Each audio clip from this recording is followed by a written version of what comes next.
want to start off by apologizing for this video being so late. I was really busy, so I didn't have time to report on the Hims earnings when it dropped, but I wanted to take a second and give you guys my thoughts, as there has been a lot of panic around the stock as of late with the missing on the revenue and EPS. So I wanted to give my thoughts on where I stand with this stock. But that being said, please make sure to hit that thumbs up button, hit the subscribe button, become part of the family. And with that being said, let's get right into it. To start off, Hims was expecting 551 million in revenue. We got 544.5 million about, and the reason I'm not panicking on this whole missed revenue idea of, can we trust management? This is the first time we've seen them miss in companies since they IPO'd, and the reason I'm not panicking is because when you actually sit back and look at what did Andrew Dudum tell me, and I put a lot of stress on, you know, investing in managements that I can trust. When they tell me that, this is what they're expecting, that's what's going to happen. And they told us after Q1 to expect 530 million to 550 million in revenue. We got used to them always beating their line. The analysts had very bullish expectations and high targets, but they told us that they would do 530 through 550 million in revenue. We got 544 million in revenue. So they hit the top end of their mid-range, and not to mention, we just lost compounded GLP-1s, and we knew that was a big growth factor for us. So you had to load off those customers, which would result in less subscribers, and we still grew. It's not like we decreased in subscribers. We still grew in subscriber count. Yeah, it's not growing as explosively as it has, but it's kind of a reset quarter, and it's also a very transformational time as Hims and Hers, as a lot of capital and spend and marketing had been spent on promoting compounded GLP-1s, and now, we're having to shift some of that attention. They are still stressing a lot of it, but they also talked about their other categories growing at 50% besides sexual health, in which they're talking about that being in a little bit of a transformational period. Now, I'm not quite as sure, and I'm a little bit more skeptical about that, because I'm not really sure about the whole idea of sexual health having a seasonal period or their transformational period. I don't quite understand that. And so that is something I'm skeptical, and I'm going to keep watching and just seeing how, maybe it will return to 50% growth like the others, or maybe they're just trying to figure out things on their end, more offerings that they can do that are more beneficiary to the customer, and they see more results. If that might be the issue. So we'll have to wait and see on that. But for the most part, like I've said, management has never given me a reason to not trust them. They've always come through on their word, so I'm going to believe them when they tell me that, they're aware of the slower growth in the sexual health category, and they're looking to get that going in 2026, they said. So, not panicking there. Now, we also have testosterone and menopause coming here soon. So that's another thing to look forward to. You got Q3, Q4. My guess is it's going to come probably end of Q3, start of Q4, and I think that's why you see such a big revenue jump you're going to see in Q4. Where here in Q3 we're still just expecting 570 to 590 in revenue. My guess is we'll probably hit the high 580s again, top mid-range. I don't think this next quarter is going to be massive, but you're going to be right around 8% quarter-over-quarter growth, which I don't think is terrible. That's still 32% year-over-year on average once you average it out. And I think there's going to be a lot more growth factors, such as Canada in 2026. You're going to have Zava really starting to hit the bottom line in 2026.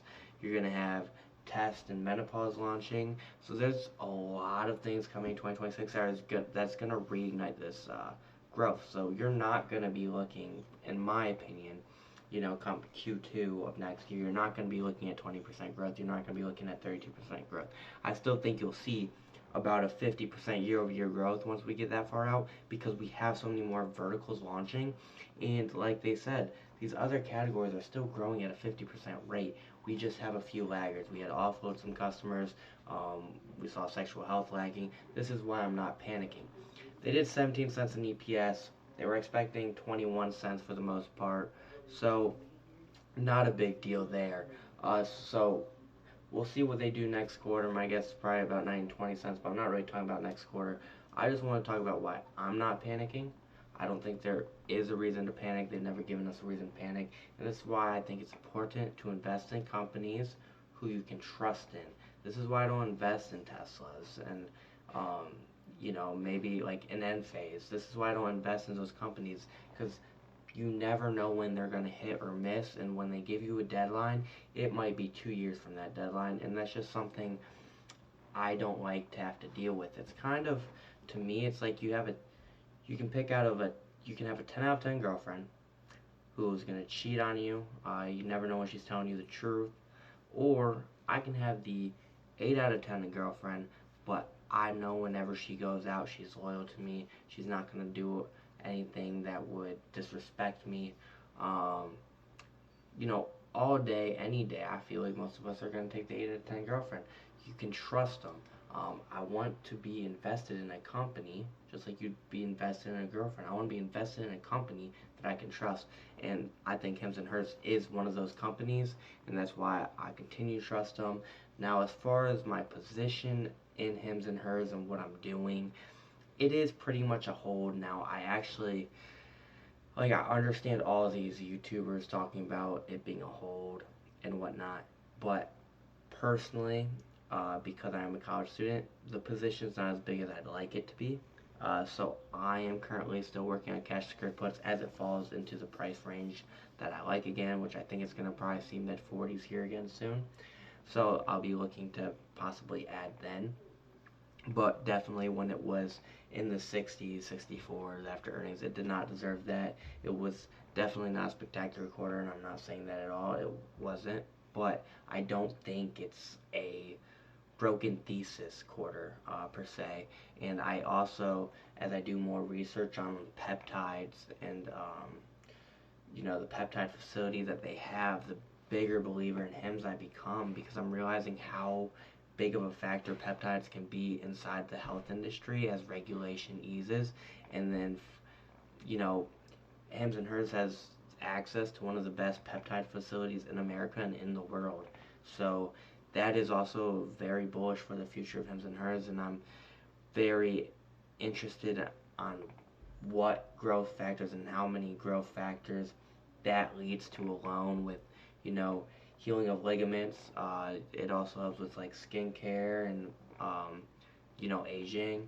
And there's just so many health factors peptides can play a role in that anybody could use them. Anyone, whether it was you broke your leg, you're trying to decrease aging, you're working out and you're growing muscle and regenerating cells and all that. There's always a reason for peptides. As more regulation comes through and more science on peptides comes through, I think if there was an administration to get this done, it's going to be the Trump administration. They're moving quick. It's something I can see Trump getting behind. So we'll see where that goes, but I do think that is a huge growth factor, and it's a big part of the future of Hims and Hers. So that's another reason I'm staying excited about this company. I don't think this company is actually about to just grow 20% year over year. And if we get 2 more quarters like this, I'm gonna really have to take a step back and be like, all right, look.